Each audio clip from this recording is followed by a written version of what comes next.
Projeto Memória Podcast do Clube Hebraica. A história do clube sendo contada sempre com um novo episódio. Olá pessoal, muito bem-vindo ao canal de podcast da Hebraica. Hoje eu estou com meu querido, meu irmão, até depois do fim, como a gente fala, meu advogado criminalista, um dos maiores do Brasil, Dr. Ari Lichtmanberger. Ari, muito obrigado pela tua presença aqui. Foi um prazer enorme poder receber você. Sabe que eu estou tentando te trazer um tempão e agora que você aceitou, quero te agradecer. Muito obrigado. Presidente Luiz Marovitch, é uma honra para mim, por toda a história que eu tive na Hebraica, conjuntamente com você, e daqui nos tornamos irmãos, e você sempre esteve do meu lado, nos momentos alegres e nos momentos difíceis. Então eu jamais vou poder retribuir tanto amor e carinho que você me deu. É uma honra para mim estar ao seu lado, presidente. Nada, que isso. Prazer é todo meu. Tentar te trazer aqui, já estou um tempão tentando te trazer, você sempre muito ocupado. Vamos lá.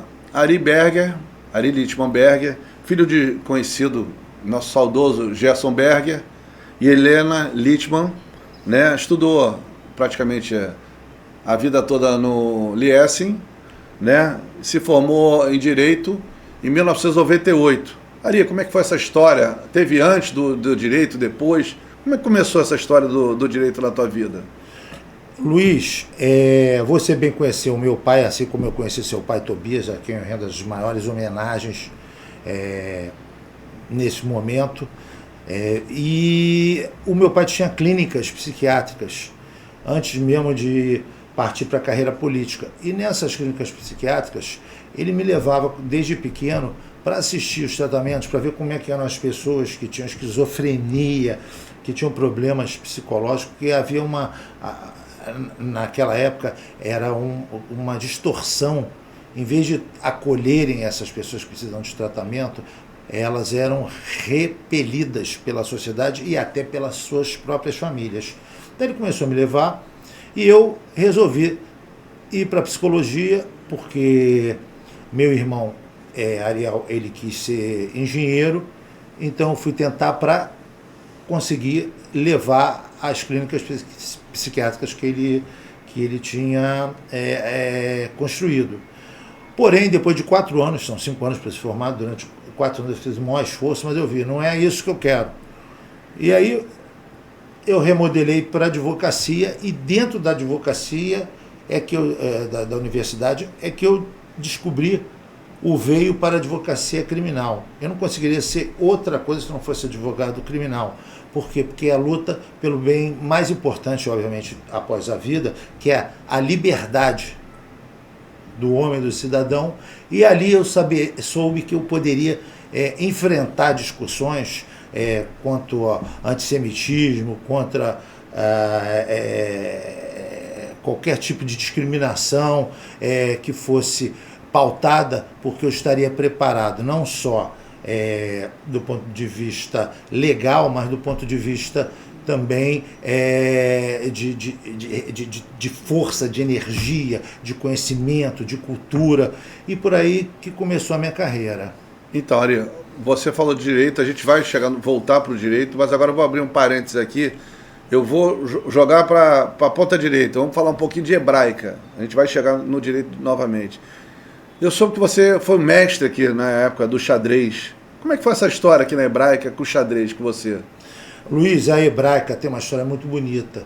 Ela tinha um professor de xadrez que era um mestre, porque você tem o mestre, o grande mestre internacional. E tinham várias pessoas que se interessavam em aprender e jogar, enfim, e evoluir no xadrez.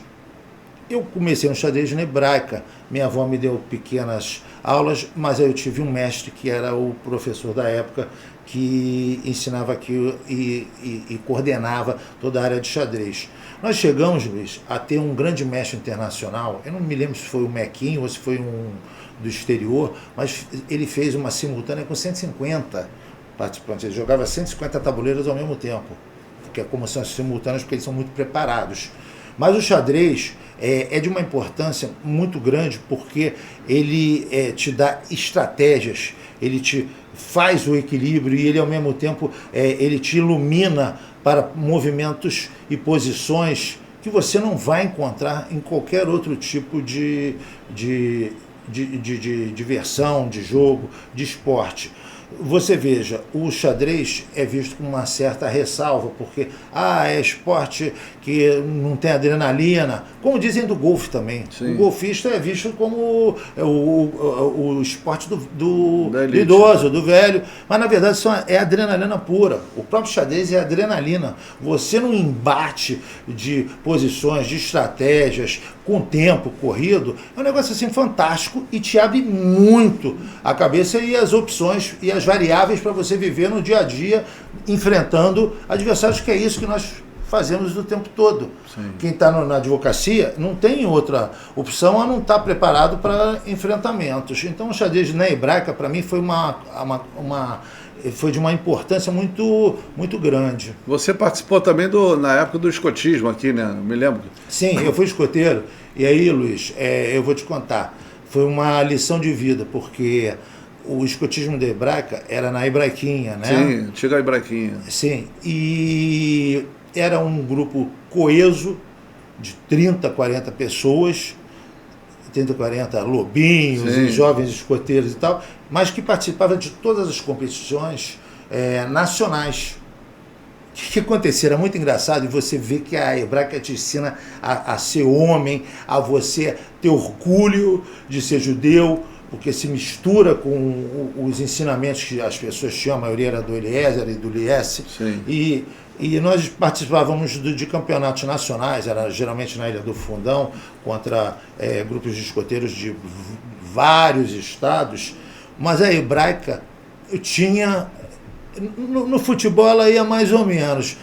Na natação nós tínhamos 2 ou 3 caras que levavam medalhas, mas quando chegava no cabo de guerra, esquece, só dava hebraica. Só dava hebraica. Exatamente. O couro comia e a turma era braba mesmo. Aliás, eu vou me lembrar, até você vai se lembrar, nós fomos jogar uma vez futebol de salão.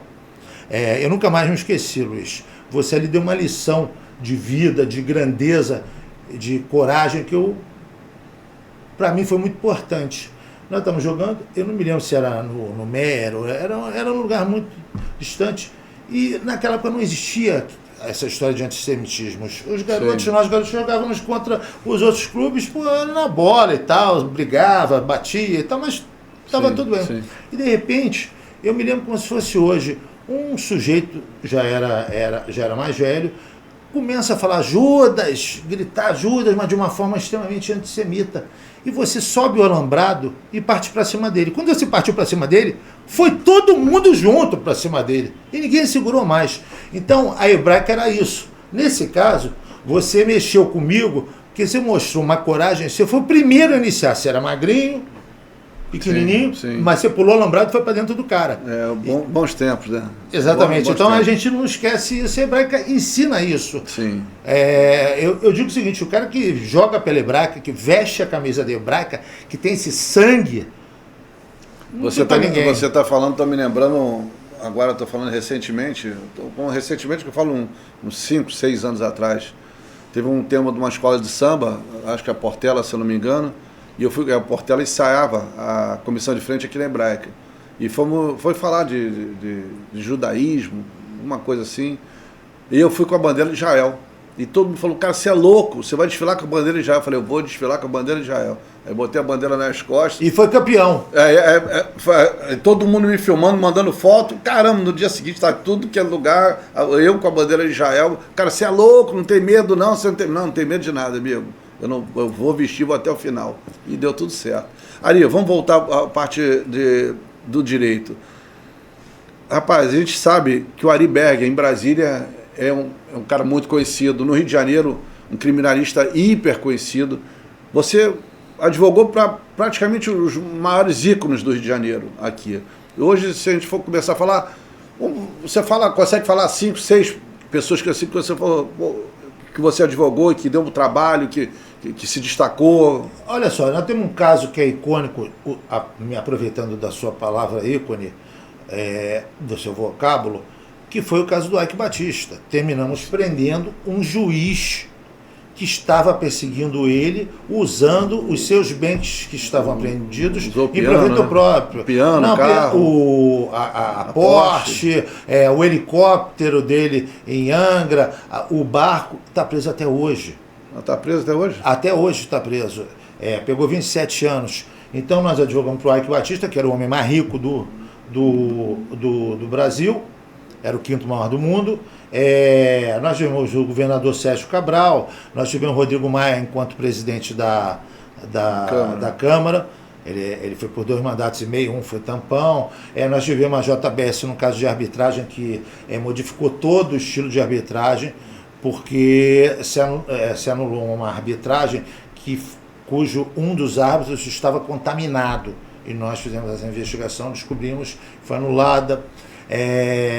Eu acho que a gente não pode deixar de dizer que o único estado do mundo, o único lugar do mundo, nem Israel, que é proibida a venda, a comercialização, a exposição do livro Mein Kampf de Hitler, é aqui no Rio de Janeiro por iniciativa nossa.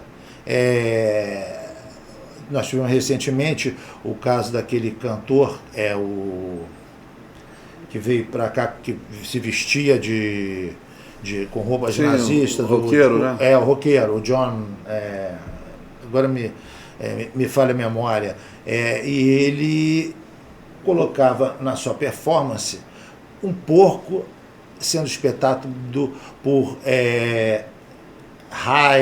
por estrelas de Davi, tudo mais. Eu fui até o ministro da Justiça, que na época era o Flávio Dino, que hoje é o ministro Supremo, e nós queríamos evitar a vinda dele.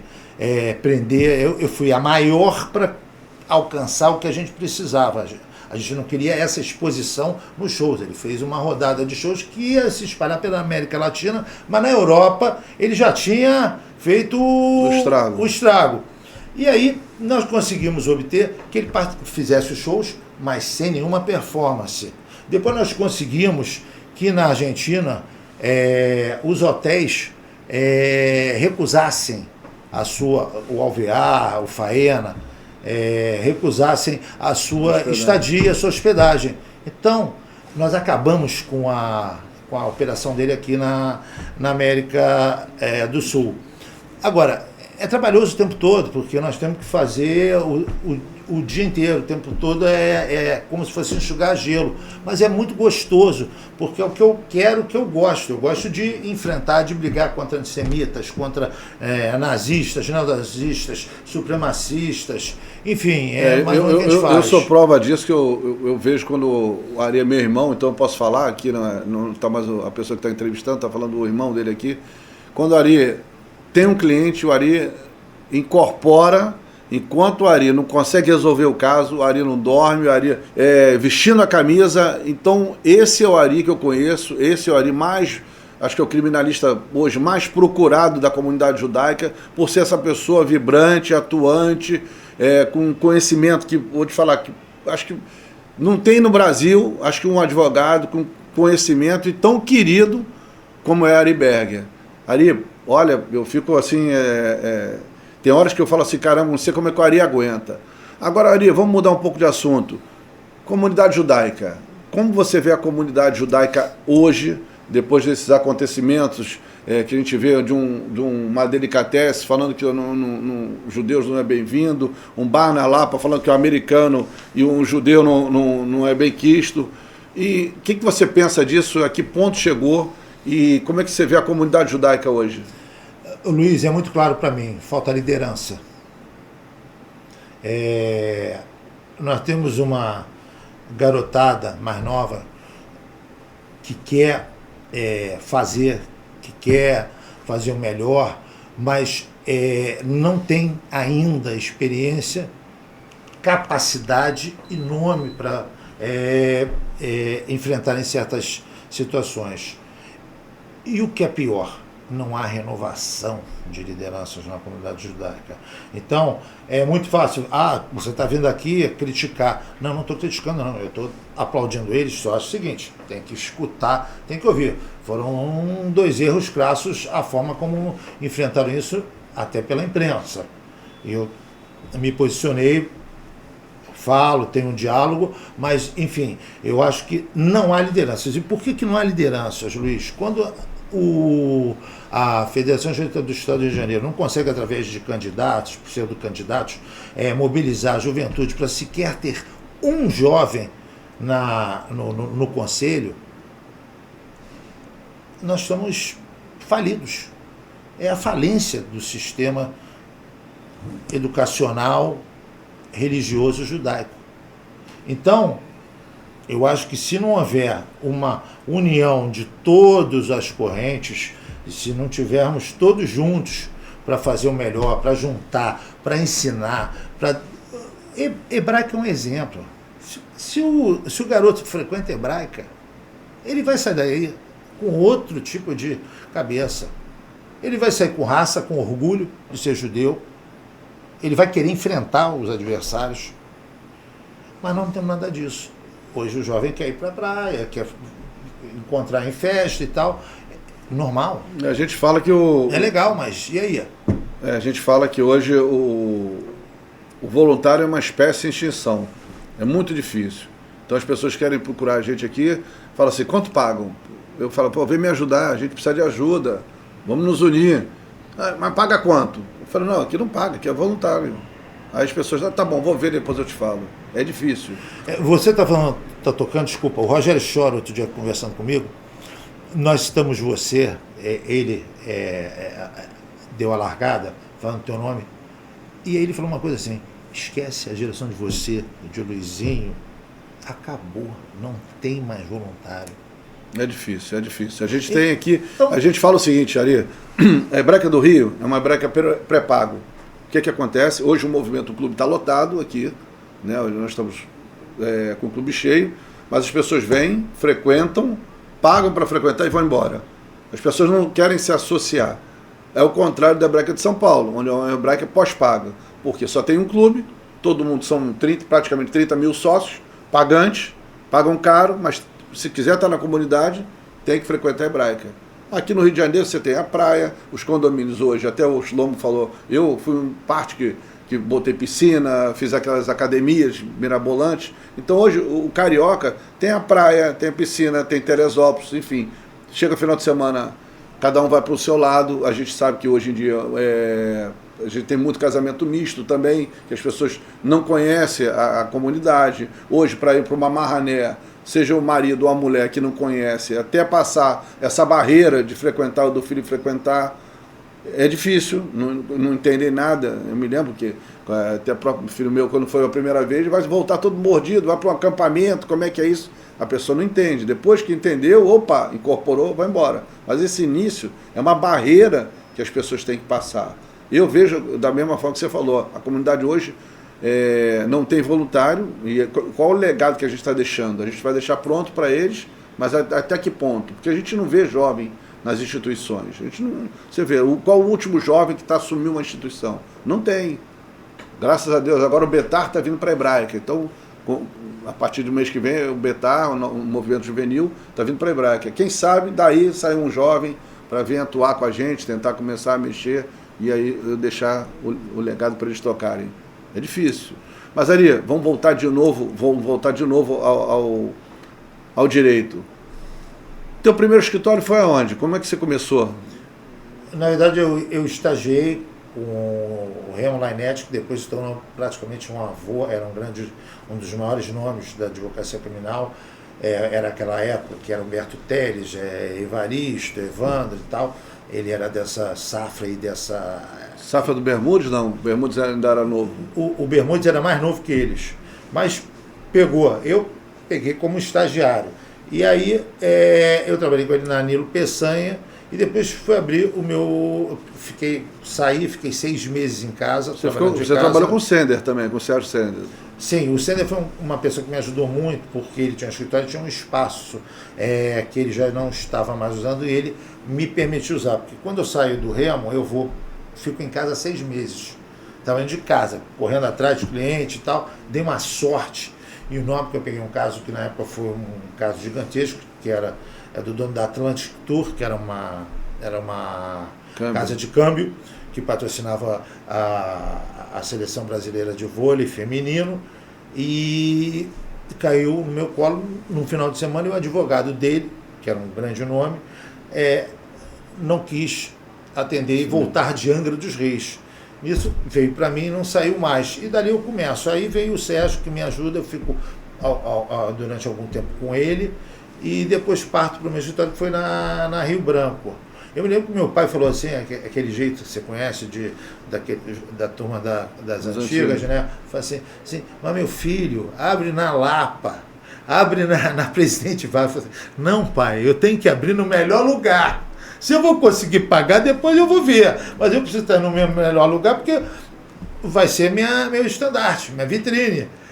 E aí as coisas foram caminhando, e agora a gente está ali na Assembleia, no andar e tal, trabalhando com alguns, em parceria com alguns escritórios no Brasil inteiro e tal, mas eu gosto muito do Rio de Janeiro, eu gosto de focar aqui no Rio de Janeiro e Brasília. Esses são os meus polos principais, entendeu, Luiz? Antes de terminar, Ari, eu só queria uma palavrinha, como é que está o nosso memorial? Que agora a gente passou batido aqui, mas eu não posso deixar passar. Como é que está o memorial? Eu sei que você está ajudando a tocar lá, como é que ficou? O memorial está operando, nós vamos fazer agora o Yom HaShoah, está operando, as pessoas podem fazer a visitação, é gratuita. Você sabe que outro dia ligou, obviamente que foi um caso ali de um antissemitismo dissimulado, mas me ligou um repórter e falou assim, mas vem cá, você é presidente do Instituto Memorial do Holocausto e é diretor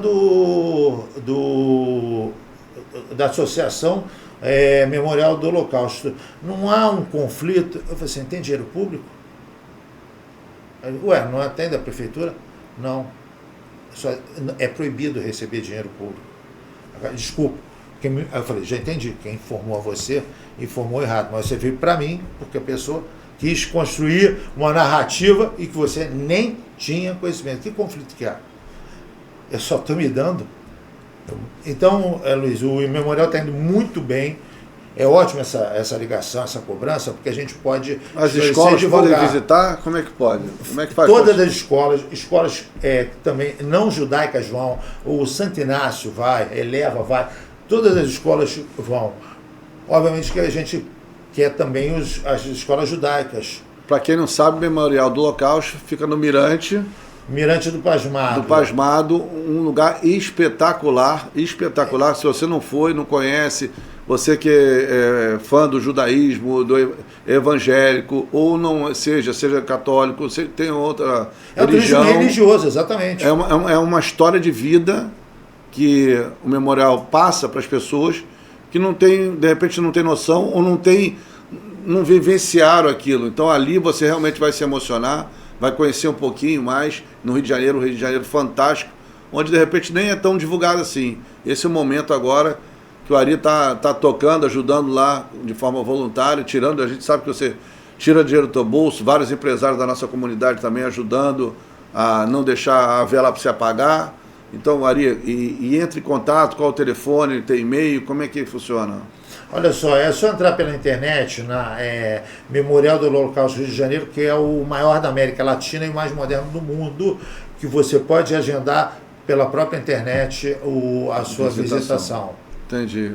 Ari, sem palavras para te agradecer essa aula que você deu aqui pra gente aqui. Muita gente que não conhecia o Ari Berger, acha, né?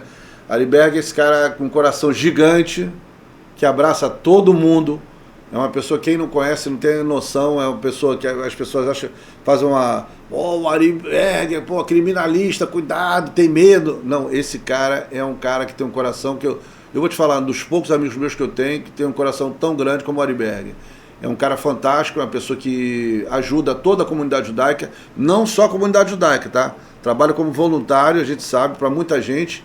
Quem não puder atender, geralmente tem casos da comunidade que a gente sabe que ele está atendendo agora, fazendo, como a gente fala na comunidade, um mitzvah, ajudando as pessoas que não podem, mas estendendo a mão, até financeiramente, muitas pessoas que você ajuda, que a gente sabe que você nem divulga, mas a gente sabe que você sempre, quando liga para você, você está sempre de peito aberto, de coração, estendendo para quem possa ajudar.